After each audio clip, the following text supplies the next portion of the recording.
Godox offers so many different lights out there that it can easily be confusing about which one to get for yourself. And while I do eventually plan to make a video going over all of the different lights and what they all offer, today I want to start off with the Godox TT600, which is what I believe to be the best speed light out there under $100. It's the one I recommend all the time for anyone who just wants to start using off-camera flash without breaking the bank, because it offers so much and it only costs about $60 to $65. Normally, I would want to talk about the warranty and service of a product in the last part of the review because it tends to be the most boring.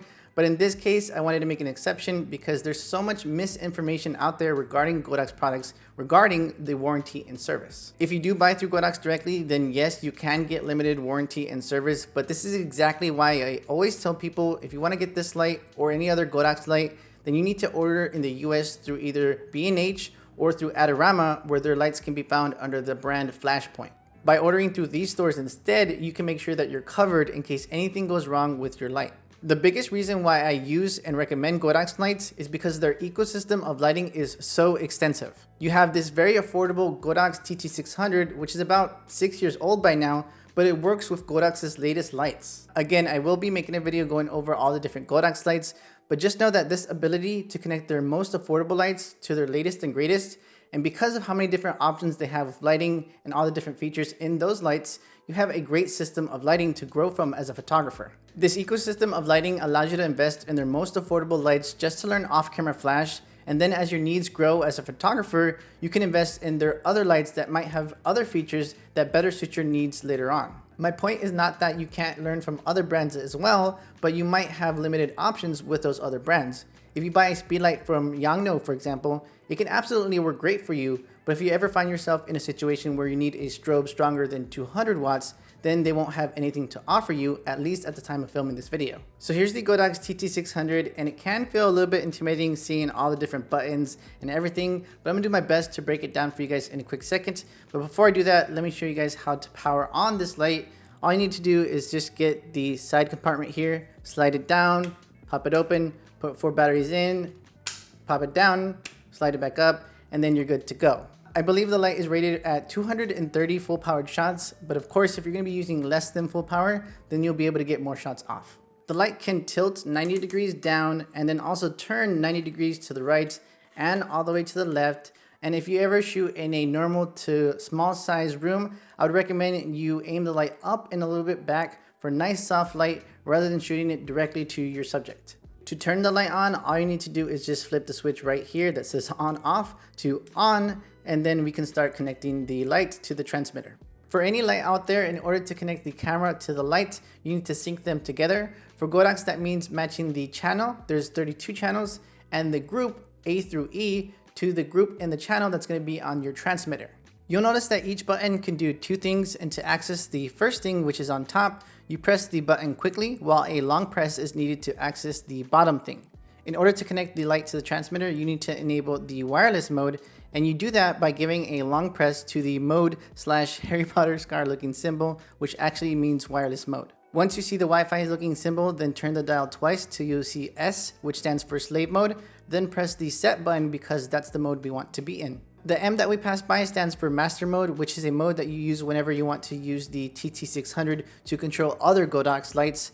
But I won't cover that mode in this video since I want you guys just to focus on controlling and firing this light off camera using a transmitter. After setting it to slave mode, then you can now change the channel to whatever you want out of the 32 channels that are offered, then change the group to whatever group you want from A to E. At this point, you're pretty much done really, and you can start using your light off camera, but I'm gonna go ahead and go through some other things in the light just in case you need them. The zoom button changes how concentrated the light is. If you need the light to reach a long distance, then 200 millimeters should help. But if you intend to use a softbox with the flash, then it's important to use the widest zoom of 20 millimeters to fill the softbox more evenly. The other section of the zoom button accesses the function menu, which allows you to change how long it takes for the light to go to sleep, the length of the red focused assist beam on the front of the light, if you want the light to beep when it's ready to fire again, how long before you want the screen on the light to turn off, and whether you want to enable the slave 1 and slave 2 modes, even though I don't think you guys will be using that because you'll be using your lights manually. There's also the MF/H button. A quick press is going to turn on the focus assist beam, which makes the blinking red light here into a steady red beam of light in case you're taking photos in a dark scene and need help focusing. The H button is honestly useless to me because it enables high-speed sync, and high-speed sync on the Godox lights already gets automatically enabled whenever those lights need to use high-speed sync. For those of you who might not know what high-speed sync is, it's just the ability of your light to use any shutter speed you want and show up in your shot. Without high-speed sync, once you pass that limit, that sync speed, your flash will slowly go away little by little as you turn up the shutter speed, and you'll start to see what's called the black bar effect. And then eventually your flash won't show up at all. Lastly, there's the test fire button in red with another Harry Potter symbol next to it. Like the name implies, this just fires the light to test that it's working. Knowing how to use your off-camera flash is only going to benefit you in the long run. While natural light is very, very beautiful, if there's little or no light to help you light your shot, then you're going to have to create your own. I wanted to make this video because I strongly believe that when you learn how to use off-camera flash and lighting, then you can create beautiful images no matter what the situation is. And learning how to use your light is much more important than the cost of the light. If you don't know what you're doing with your lighting, then you'll have bad lighting regardless of the price of the lights. That's pretty much it for this video, but of course I'm going to end it with some behind the scenes footage from a photo shoot I did not too long ago with Joanna using the Godox TT600. I hope this video helped you out, and if it did, be sure to give it a like and also subscribe to the channel if you're new here. Take care guys, and I'll see you guys in the very next video. Bye.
Whoa!